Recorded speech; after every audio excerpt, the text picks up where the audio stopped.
I wonder what you're lamenting as a loss in 2020.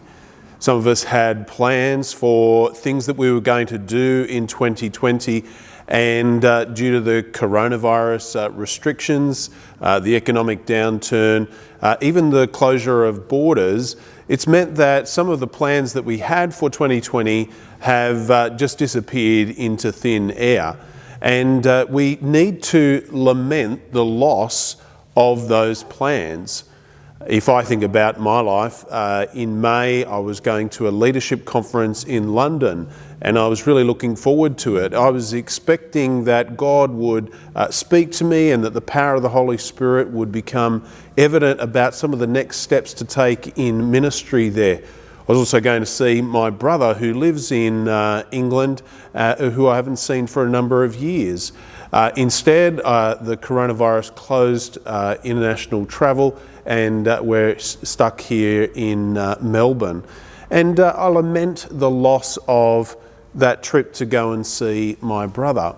I lament the loss of going to that leadership conference, and instead of discerning what would be next for my ministry, I actually spent most of the time watching YouTube clips on how to run a live stream and how to use video cameras instead. It wasn't kind of the year that I expected. I think about my eldest son who was starting a Bachelor of Arts at Melbourne Uni this year, and the loss of all the connections and all the fun times on university campus. I think about my other son who may have tried out to represent his school in basketball this year as he heads into the senior years. Instead, school sport was cancelled for all of the year, and he's had to make do with shooting hoops in the back of the church. You see, some of us have had plans that were going to be big plans for this year that we were looking forward to, and they've just evaporated, they've just disappeared. Well, it's important for us to lament the loss of those plans. It's important for us to acknowledge that there is loss, that there is heartache, there is a sense of disappointment. There are things that we were looking forward to that would have been highlights for our year. Instead, they've disappeared, and not much has replaced it, to be honest. And we need to be honest with ourselves, and perhaps we need to turn to God in that as well. You see, not that we're blaming God for all of this, because God doesn't send evil into the world to teach the world a lesson. God actually takes what's meant for evil and meant for harm and uses it for our good. But rather than just focus on what is the learnings or the outcome from all of this, we do actually need to turn to God and offer God a lament. Recently I was on a phone call with someone who is lamenting the situations in their life, and I said to them, well, just tell me some of the things that you're sad about and the things that are causing tension in your life. And she turned over to the piece of the desk on the side, and she picked up a piece of paper and she started to list it all off. And that actually got me thinking, maybe we need to create a list of laments. We need to create a list of those things that we were looking forward to, but they just disappeared with all the things that happened in 2020. You see, some of the things that we are lamenting may actually be sitting underneath as undiagnosed grief. They may actually be things that we've suppressed our disappointment, and we don't know why we're feeling what we're feeling. And until we let that grief and that disappointment come to the surface, perhaps we can't move on from it. And so my encouragement to you is to create a list of all the things that you might be lamenting from loss or disappointment, or those things that you were looking forward to that just seem to have evaporated.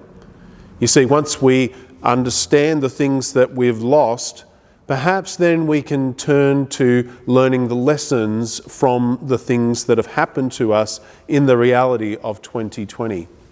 Some of the Psalms, when they look at their lament and they offer their lament to God, the Psalm at the end turns to a praise to God and say, God, your will be done. And so maybe that's the idea for us, that we write our list of lament and we pray over that list of lament, and then maybe we start to write some of the things that God has turned for His good and for His glory out of all of this.